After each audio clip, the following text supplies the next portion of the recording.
Nagsimula kami noon nung nagbo-book lang ng mga banquet hall, parang mga 300 people na capacity.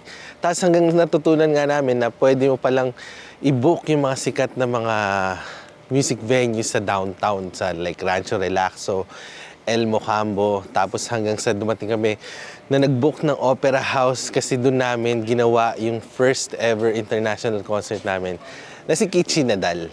And from there, nagkaroon ka rin kami ng sarili naming music venue na every week meron kaming production para sa mga local artists.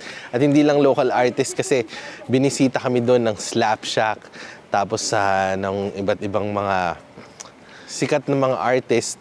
Tapos hanggang sa, sinubukan ko rin mag-tour na kasama yung Kamikaze, Up Dharma Down, tas Ben and Ben. At syempre, yung mga favorite artist natin na Parokya ni Edgar, naging part din ako, nagawa din namin yon. So from 50 capacity venue, hanggang sa 1,000, hanggang sa 2,000 across Canada. Kaya marami talaga akong insights na pwedeng i-share sa inyo.